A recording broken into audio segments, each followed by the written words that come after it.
Hey guys, today I want to quickly showcase to you my current league build in Pathfinder, which is Original Sin Mahuxotl's Machination Pathfinder.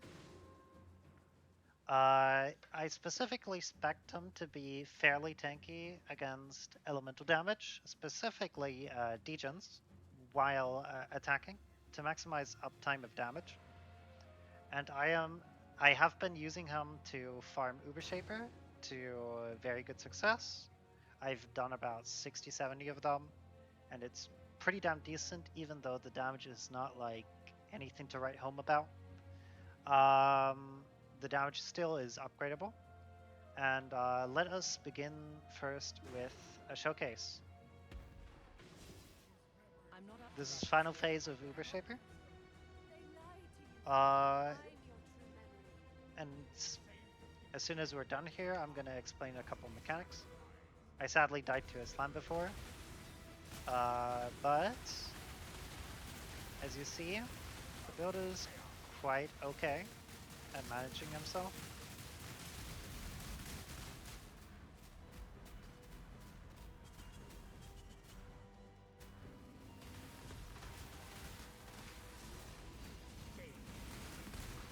There's only one thing we really have to dodge in this fight, and that is the Shaper Slam. I'll get to that when we look at the POV.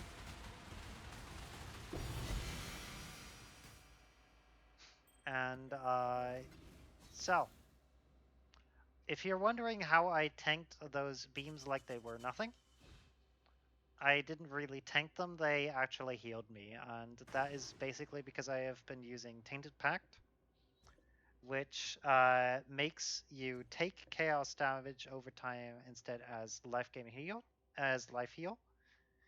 And the next fun part is that half our elemental damage taken via Mahuxotl's Machination is instead converted to chaos damage. And because we tuned our resistances and damage mitigation so that we take more chaos damage than we take fire damage, because we, in addition, are converting all of our elemental damage, half of our elemental damage taken to fire damage. So half of the conversion goes to fire, and half of it goes to chaos. We suddenly start to take every degen that is elemental as a little bit healing and a little bit less damage, which effectively makes Shaper Beam heal us. But this is only while we are leeching, so we could technically still die to it if we don't attack him first. Maybe Flicker Strike is a good idea, but I'm using Lightning Strike due to the range.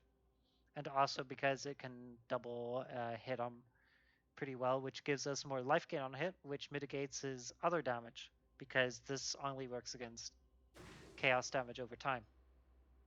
Original Sin, I am using because mainly I just wanted to use the ring.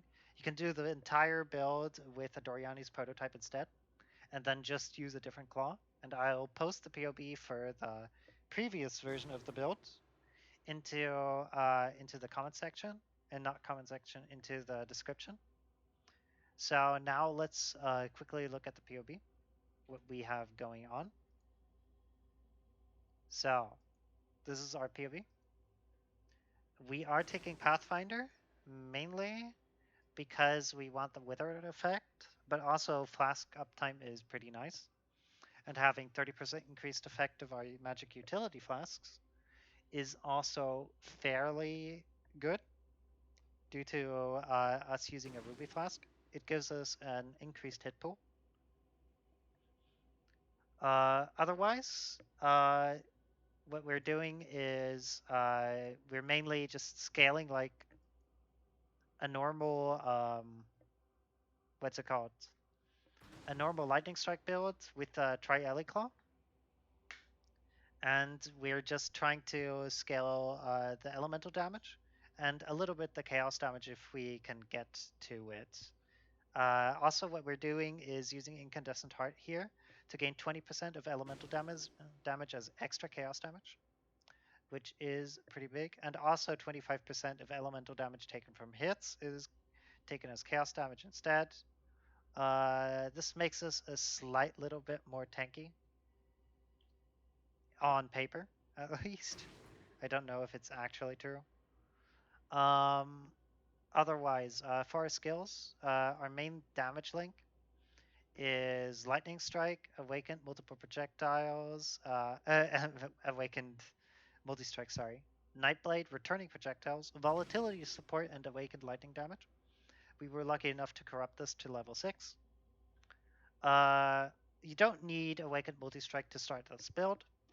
I'll post a more budget version of the POB, as said, with the Doriani's prototype, where you don't need a 100 div ring to do it.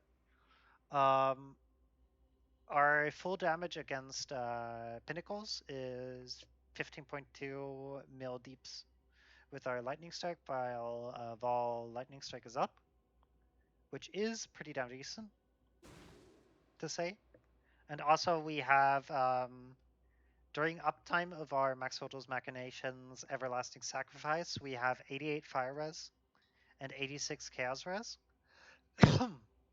And in addition, 20% less damage fire damage taken by using our Ruby Flask. Let me quickly turn off my Basalt. It's a little bit annoying. So all in all, this build still can be improved a lot. We're also using Blood Notch and Immutable Force just to stop us from dying to shotguns. It just increases our recoup a little bit more. It's not needed. If you can find stun immunity somewhere else, you don't need Blood Notch. I just have it in because I could have it in. Instead, if you wanted to, you could swap the Deadeye and use Forbidden Flesh and Forbidden Flame to get the either Nature's Reprisal or Nature's Adrenaline. And Nature's Reprisal is a lot of damage, as you see, 16.7% to be exact, and that is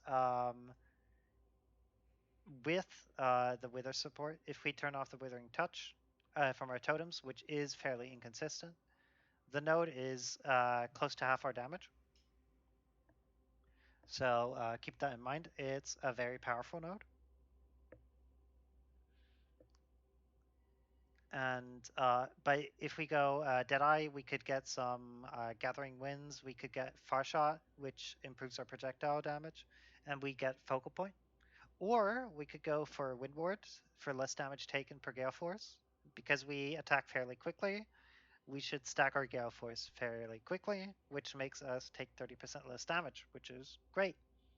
Also, Ricochet for mapping is an option because then your Lightning Strike does not get stuck on pebbles and instead chains off of the terrain sometimes, which helps your clear immensely. Before I was doing Uber Shaper, I was doing Legion farming on this build, specifically on the Doriani version of the build. Here is a POB of the Doriani version. Ever since I also did an upgrade with the, what's it called? With the Awakened Multi-Strike. As you see, I was still running a normal Multi-Strike. Awakened Multi-Strike would increase the damage to something very similar to the thing. Also, because we're still doing the same damage conversion stuff, we're still fairly tanky to elemental, but less so because we're having to use a melding of the flesh, which gives us a -4 to all maximum elemental resistances. If we remove this, this increases our hit pool, which is another reason why I decided for Original Sin, because it removes the opportunity cost of our body armor, and it removes the opportunity cost of one jewel socket dedicated to melding of the flesh. All right. As said, for upgrades, if you want to go for the Original Sin route, you can go Deadeye with Forbidden Flesh Flame for Nature's Reprisal. It should be fairly powerful. So far on this build, I have killed 2 Ubers, Uber Maven and Uber Shaper. You have to be a little bit careful about Uber Maven because her Degen Beams disable the Amulet. I'm not up So to that just yet. instead, if you want to go for Uber Maven, you could use an All's Uprising, which gives you another free aura. And also it gives you a little bit increased critical strike chance, which should cap your critical strike chance even without Battled Faith. Otherwise, I would say the build is pretty decent. You could probably change Incandescence Heart for the fourth vow in the setup to get even more tanky. Or you go for Double Ganger's Guise, which gives the best physical mitigation that we can achieve. But Incandescent Heart just gives us 20% more damage, which is great to have. Anyways, this is the build. I hope you guys enjoy. See you soon.